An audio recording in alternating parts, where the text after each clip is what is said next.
हो ज्ञान मुरली सभी को सुनाते चलो, ज्योति बिंदु आत्मा जो तन में उसका ध्यान लगाना, सोए जगत को जगाते चलो। ओम शांति। आज 17 मार्च 2026 के प्यारे बाप दादा के अनमोल मधुर महावाक्य हैं। आज की मुरली के सार में ज्ञान सूर्य बाबा ने भारतवासियों को ज्ञान की रोशनी देते हुए कहा कि यही भारतवासी जो अब अपने को हिंदू कहलाते हैं, यह असल देवी देवता धर्म के थे। भारतवासी स्वर्गवासी थे जब और कोई धर्म नहीं था, एक ही धर्म था। स्वर्ग, वैकुंठ, बहिष्ठ, हेवन, यह सब भारत के ही नाम थे। भारत प्राचीन, पवित्र, बहुत बहुत धनवान था। बाबा कहे जब स्वर्ग में थे तो सोजरे में थे। स्वर्ग के राज राजेश्वर, राज राजेश्वरी लक्ष्मी नारायण थे। उनको सुखधाम कहा जाता है। अभी बाप से ही तुमको स्वर्ग का वर्षा लेना है, जिसको जीवन मुक्ति कहा जाता है। फिर विशेष कहा कि कहते हैं सर्व का सदगति दाता, पतितों का पावन करता एक बाबा। वह है सच्चा बाबा। सच्ची कथा सुनाकर सचखंड की स्थापना कर सचखंड का मालिक बनाते हैं। बाप है नई दुनिया का रचयिता, हेवनली गॉड फादर, बेहद का सुख देने वाला। लेकिन बाबा कहे मनुष्य कह देते सुख दुख ईश्वर देते। बाबा कहते हैं मैं तो सबको सुख देता हूँ। दुख तो 5 विकार, बुराई, अवगुण देते हैं। और विशेष कहा कि बाप समझाते तो रोज हैं, लेकिन पत्थर बुद्धि को पारस बुद्धि बनाना मासी का घर नहीं है। रोज बाबा कहते हैं हे आत्माएं अब देही अभिमानी बनो। हे आत्माएं एक बाप को याद करो और राजाई को याद करो। देह के संबंधों को छोड़ो तो पारस बुद्धि बन जाएंगे। और कहा कि अभी तुम्हारा अंतिम 84वां जन्म है। तुम वानप्रस्थ अवस्था में हो। वानप्रस्थ अवस्था वाले गुरु करते हैं मंत्र लेने के लिए। तुमको कोई मनुष्य गुरु करने की दरकार नहीं है। बाबा कहते हैं मैं सभी का बाप, टीचर, सतगुरु हूँ। सभी मुझे ही कहते हैं हे पतित पावन शिव बाबा। सुनते हैं प्यारे बाप दादा के अनमोल मधुर महावाक्य। आज बाबा कहे मीठे बच्चे, तुम सच्चे सच्चे सत्य बाप से सत्य कथा सुनकर नर से नारायण बनते हो। तुम्हें 21 जन्म के लिए बेहद के बाप से वर्षा मिल जाता है। आज मुरली से प्रश्न है, बाप की किस आज्ञा को पालन करने वाले बच्चे ही पारस बुद्धि बनते हैं? बाप की किस आज्ञा को पालन करने वाले बच्चे ही पारस बुद्धि बनते हैं? उत्तर में कहा बाप की आज्ञा है देह के सब संबंधों को भूलकर बाप को और राजाई को याद करो। यही सदगति के लिए सतगुरु की श्रीमत है। जो इस श्रीमत का पालन करते अर्थात देही अभिमानी बनते हैं, वही पारस बुद्धि बनते हैं। आज मुरली में गीत बजा, आज अंधेरे में है इंसान। ओम शांति। यह कलयुगी दुनिया है। बाबा कहे यह कलयुगी दुनिया है, सब अंधेरे में है। यही भारत सोजरे में था जब यह भारत स्वर्ग था। यही भारतवासी जो अब अपने को हिंदू कहलाते हैं, यह असल देवी देवताएं थे। भारतवासी स्वर्गवासी थे जब और कोई धर्म नहीं था, एक ही धर्म था। स्वर्ग, वैकुंठ, बहिष्ठ, हेवन, यह सब भारत के नाम थे। भारत प्राचीन, पवित्र, बहुत बहुत धनवान था। अभी तो भारत कंगाल है, क्योंकि अब कलयुगी है। वह सतयुग था। बाबा स्मृति दिला रहे हैं कि भारत और भारतवासी पहले क्या थे और अब क्या बन गए हैं। बाबा कहे तुम सब भारतवासी हो। तुम जानते हो हम अंधियारे में हैं। जब स्वर्ग में थे तो सोजरे में थे। स्वर्ग के राज राजेश्वर, राज राजेश्वरी लक्ष्मी नारायण थे। उन्हों को सुखधाम कहा जाता है। नए नए आते हैं तो बाप फिर समझाते हैं। बाप से ही तुमको स्वर्ग का वर्षा लेना है, जिसको जीवन मुक्ति कहा जाता है। जिसको जीवन मुक्ति कहा जाता है। अभी सब जीवन बंध में है। खास भारत आम दुनिया रावण की जेल शोक वाटिका में है। ऐसे नहीं कि रावण सिर्फ लंका में था और राम भारत में था और उसने आकर सीता चुराई। यह सब है दंत कथाएं। गीता है मुख्य सर्व शास्त्रों में शिरोमणि श्रीमत अर्थात भगवान की सुनाई हुई गीता। गीता है मुख्य सर्व शास्त्रों में शिरोमणि श्रीमत अर्थात भगवान की सुनाई हुई गीता। बाबा कहे श्रीमद् भागवत कहते हैं ना, तो जो शिरोमणि अर्थात सर्वोच्च है परम पिता, वह आकर जो श्रीमद् देते हैं उसका ही बना हुआ शास्त्र है। बाबा कहे मनुष्य तो कोई की सदगति कर नहीं सकते। सतयुग में थे जीवन मुक्त देवी देवताएं, जिन्होंने यह वर्षा कलयुग अंत में पाया था। भारत को यह पता नहीं था, न कोई शास्त्र में है। शास्त्र तो सब है भक्ति मार्ग के लिए। यह सब भक्ति मार्ग का ज्ञान है। सदगति का ज्ञान मनुष्य मात्र में है नहीं। बाप कहते हैं कि मनुष्य मनुष्य के गुरु बन नहीं सकते, गुरु कोई सदगति दे नहीं सकते। वह गुरु कहेंगे भक्ति करो, दान पुण्य करो। भक्ति द्वापर से चली आई है। सतयुग त्रेता है ज्ञान की प्रारब्ध।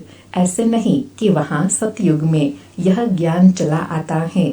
यह जो वर्षा भारत को था, यह बाप से संगम पर ही मिला था, जो फिर अभी तुमको मिल रहा है। भारतवासी नरकवासी महान दुखी बन जाते हैं, तब पुकारते हैं, हे पतित पावन दुख हरता सुख करता। किसका? बाबा कहे पतित पावन दुख हरता सुख करता किसका? सर्व का। क्योंकि खास भारत दुनिया आम 5 विकार है ही है। बाप है पतित पावन। बाप कहते हैं मैं कल्प कल्प कल्प के संगम युग पर आता हूँ और सर्व का सदगति दाता बनता हूँ। अब लाओ अहिल्याओ गणिकाओ और गुरु लोग जो हैं, उनका भी उद्धार मुझे करना है। क्योंकि यह तो है ही पतित दुनिया, पावन दुनिया सतयुग को कहा जाता है। भारत में इन लक्ष्मी नारायण का राज्य था। यह भारतवासी नहीं जानते हैं कि यह स्वर्ग के मालिक थे। पतित खंड माना झूठ खंड, पावन खंड माना सच खंड। भारत पावन खंड था अर्थात सतयुग था। इन लक्ष्मी नारायण की सूर्यवंशी डिनाइस्टी थी।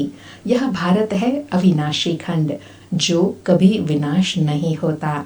जब इनका लक्ष्मी नारायण का राज्य था तो और कोई खंड था नहीं, वह सब बाद में आते हैं। अर्थात बाबा कहे सृष्टि का विस्तार ही थोड़ा था, जिस पर लक्ष्मी नारायण देवी देवताओं का राज्य था, फिर धीरे धीरे विस्तार होता जाता है। बाबा कहे शास्त्रों में सबसे बड़ी भूल तो यह की है जो कल्प लाखों वर्ष का लिख दिया है। बाप कहते हैं कि न तो कल्प लाखों वर्ष का होता, न सतयुग लाखों वर्ष का होता। कल्प की आयु 5000 वर्ष है। यह फिर कह देते कि मनुष्य 84 लाख जन्म लेते। मनुष्य को कुत्ते बिल्ली आदि सब बना दिया है, परंतु उनका जन्म अलग। 84 लाख वैरायटी है। मनुष्यों की वैरायटी एक है, उनके ही 84 जन्म हैं। बाबा कितना स्पष्ट रूप में समझा रहे हैं कि कल्प की आयु ना तो लाखों वर्ष है, न मनुष्यों के लाखों जन्म है। 84 लाख तो टोटल योनियां हैं, जिसमें मनुष्य एक है।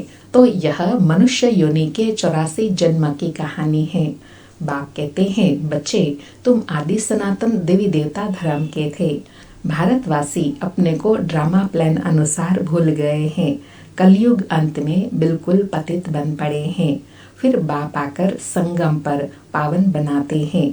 इनको कहा जाता है दुखधाम, फिर पार्ट सुखधाम में होगा।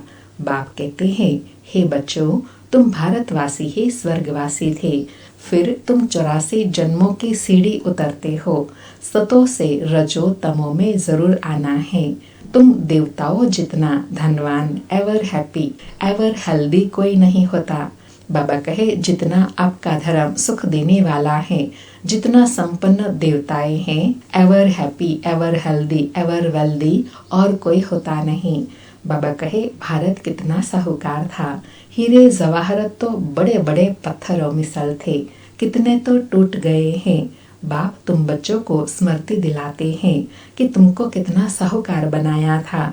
बाबा कहे सर्वगुण संपन्न 16 कला संपूर्ण यथा राजा रानी, इन्हों को भगवान भगवती भी कह सकते हैं। परंतु बाप ने समझाया है कि भगवान एक है, वह बाप है। सिर्फ ईश्वर व प्रभु कहने से भी याद नहीं आता कि वो सभी आत्माओं का बाप है। वह तो है बेहद का बाप। वह समझाते हैं कि भारतवासी तुम जयंती मनाते हो, परंतु असल में बाप कब आए थे वह कोई भी नहीं जानते हैं। है ही आयरन एज्ड पत्थर बुद्धि, पारसनाथ थे, इस समय पत्थरनाथ हैं। नाथ भी नहीं कहेंगे। बाबा कहे पारसनाथ पत्थरनाथ कहते हैं ना, तो पत्थर के साथ नाथ भी नहीं लगा सकते, क्योंकि नाथ माना स्वामी। बाबा कहे क्योंकि राजा रानी तो है नहीं। पहले यहाँ देवी राजस्थान था, फिर आसुरी राजस्थान बन जाता है। यह खेल है। वह है हद का ड्रामा, यह है बेहद का ड्रामा। वर्ल्ड की हिस्ट्री, ज्योग्राफी आदि से अंत तक तुम अभी जानते हो और कोई भी नहीं जानते। भारत में जब देवी देवता थे तो सारी सृष्टि के मालिक थे और भारत में ही थे। बाप भारतवासियों को स्मृति दिलाते हैं, सतयुग में आदि सनातन देवी देवता, इन्हों का श्रेष्ठ धर्म श्रेष्ठ कर्म था। फिर 84 जन्मों में उतरना पड़े। यह बाप बैठ कहानी सुनाते हैं कि अब तुम्हारे बहुत जन्मों के अंत का जन्म है, एक की बात नहीं। बाबा कहे कोई एक की बात नहीं है, यह तो सबके पूरे 84 जन्म हो चुके हैं जो सतयुग में थे। बाबा कहे न युद्ध के मैदान आदि ही है। भारतवासी यह भी भूल गए हैं। क्या भूल गए हैं कि इन्हों का लक्ष्मी नारायण का राज्य था। सतयुग की आयु लंबी करने से बहुत दूर ले गए हैं। बाप समझाते हैं कि मनुष्य को भगवान नहीं कह सकते, मनुष्य मनुष्य की सद्गति नहीं कर सकते। कहावत है कि सर्व का सद्गति दाता, पतितों को पावन करता एक है। यह है झूठखंड। सच्चा बाबा सचखंड स्थापन करने वाला है। भगत पूजा करते हैं, परंतु भक्ति मार्ग में जिसकी भी पूजा करते आए हैं, एक की भी बायोग्राफी नहीं जानते हैं। शिव जयंती तो मनाते हैं। बाप है नई दुनिया का रचयिता, हेवनली गॉडफादर, बेहद सुख देने वाला। सतयुग में सुख था, वह कैसे और किसने स्थापन किया? नरकवासियों को स्वर्गवासी बनाया, भ्रष्टाचारियों को श्रेष्ठाचारी देवता बनाया। यह तो बाप का ही काम है। तुम बच्चों को पावन बनाता हूँ, तुम स्वर्ग के मालिक बनते हो, फिर तुमको पतित कौन बनाते हैं?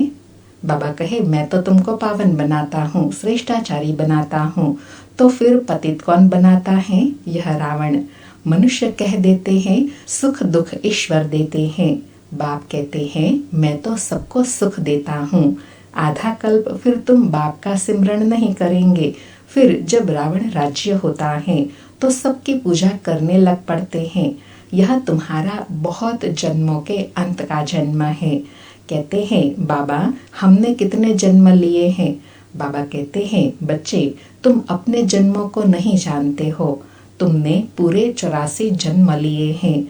तुम 21 जन्म के लिए बेहद के बाप से वर्षा लेने आए हो, अर्थात सच्चे सच्चे सत्य बाबा से सत्य कथा नर से नारायण बनने का ज्ञान सुनते हो। यह है ज्ञान, वह है भक्ति।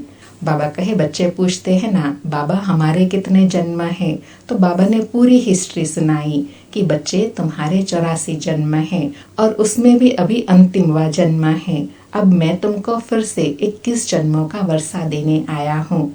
कौन सा वर्षा लेते हैं? सच्चे बाबा से सत्यनारायण की कथा सुनकर नर से नारायण बनकर सतयुग का वर्षा लेते हैं। बाबा कहे यह स्पिरिचुअल नॉलेज, स्पिरिचुअल रूह आकर देते हैं।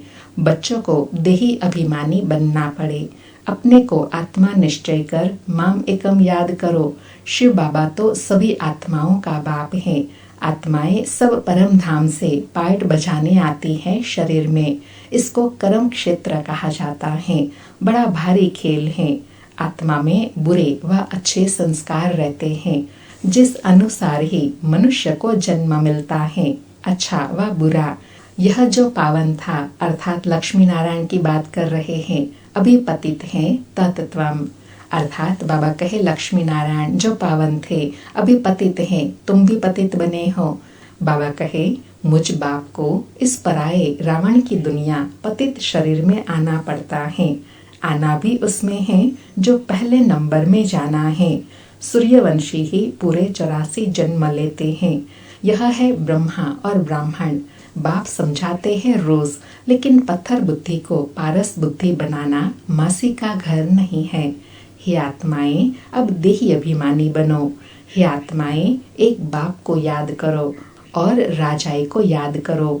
बाबा कहे देह के संबंधों को छोड़ो तो पारस बुद्धि बन जाएंगे। मरना तो सबको है, सबकी अब वानप्रस्थ अवस्था है। एक सतगुरु बिगर सर्व का सदगति दाता कोई हो नहीं सकता। बाप कहते हैं, हे भारतवासी बच्चों, तुम पहले पारस बुद्धि थे। गाया हुआ है कि आत्मा परमात्मा अलग रहे बहुकाल।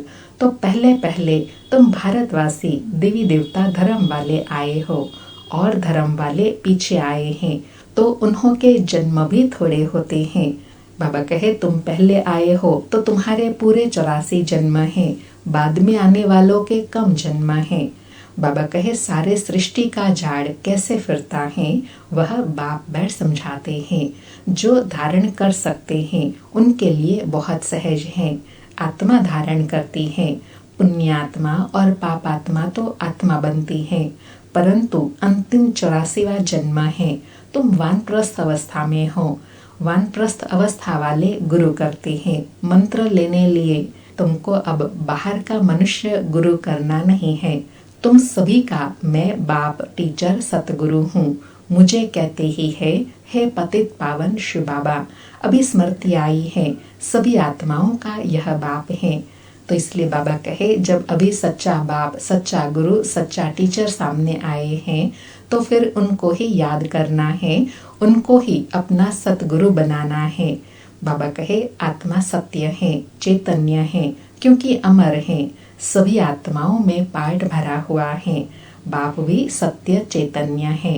वह मनुष्य सृष्टि का बीज रूप होने कारण कहते हैं कि मैं सारे जाड़ के आदि मध्य अंत को जानता हूँ, इसलिए मुझे नॉलेजफुल कहा जाता है। तुमको भी सारी नॉलेज है कि बीज से झाड़ कैसे निकलता है। झाड़ बढ़ने में तो टाइम लगता है। बाप कहते हैं कि मैं बीज रूप हूँ। अंत में सारा झाड़ जड़ जड़ीभूत अवस्था को पाता है। अभी देखो देवी देवता धर्म का फाउंडेशन है नहीं, प्रायः लोप है।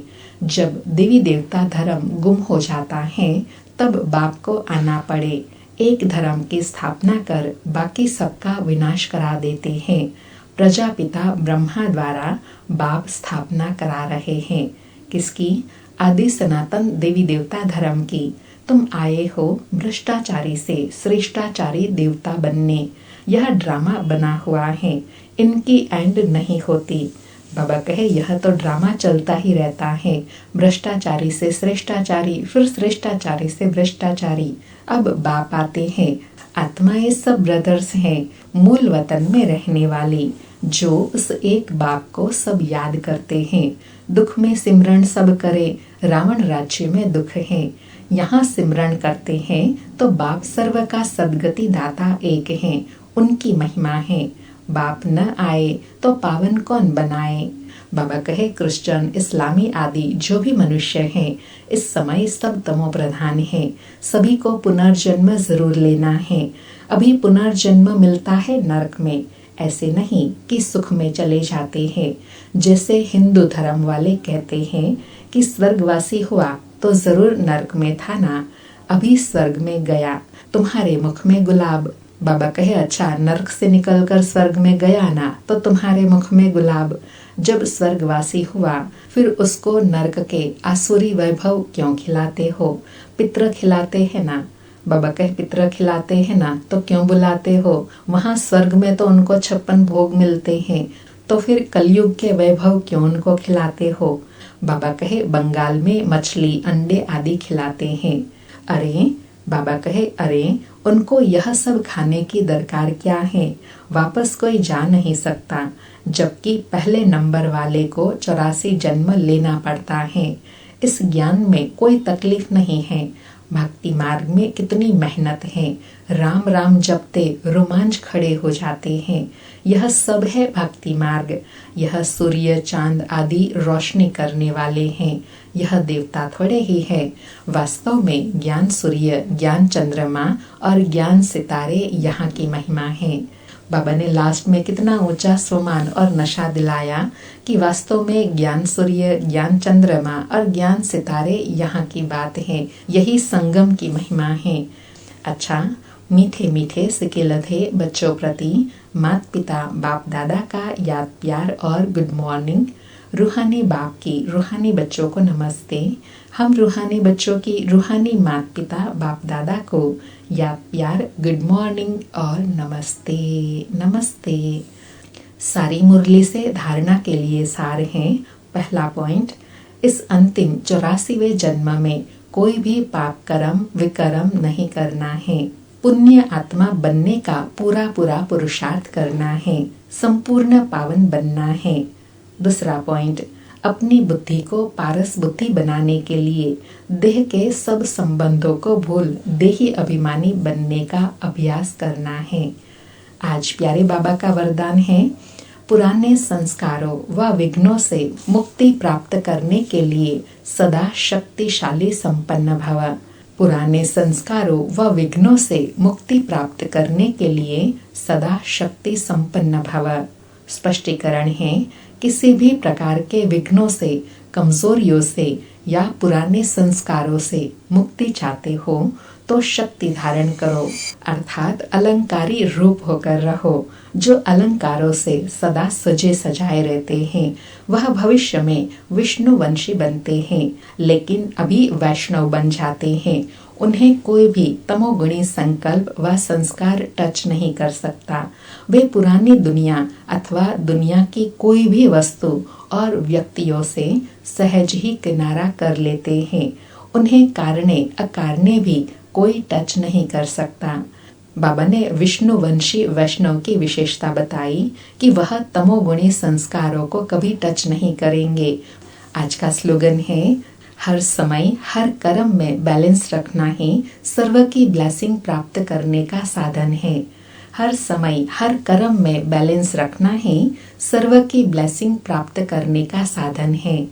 आज 17 मार्च के अव्यक्त इशारे हैं, निश्चय के फाउंडेशन को मजबूत कर सदा निर्भय और निश्चिंत रहो। आज बाबा कहे, जैसे आपस में दो मित्र होते हैं तो उनके बीच यदि कोई उनकी ग्लानि करने आता है तो वह उसके भाव को बदल देते हैं। जहाँ निश्चय होता है वहाँ शब्द का भाव बदल साधारण बात हो जाती है। तो हर एक की विशेषता को देखो, तब अनेक होते भी एक दिखाई देंगे। एक मत संगठन हो जाएगा। कोई किसी के ग्लानि की बातें सुनाए तो उसे टेका देने के बजाय सुनाने वाले का रूप परिवर्तन कर दो। बाबा कहे, निश्चय की डेफिनेशन क्या है कि जिस पर निश्चय होता है उसके बारे में अगर कोई भी कैसी भी बात सुनाए, उसको टेका व कहे साथ देने के बजाय उसकी बात को, नेगेटिव बात को परिवर्तन कर देने की शक्ति है निश्चय में। अच्छा, ओम शांति। शुक्रिया बाबा, शुक्रिया।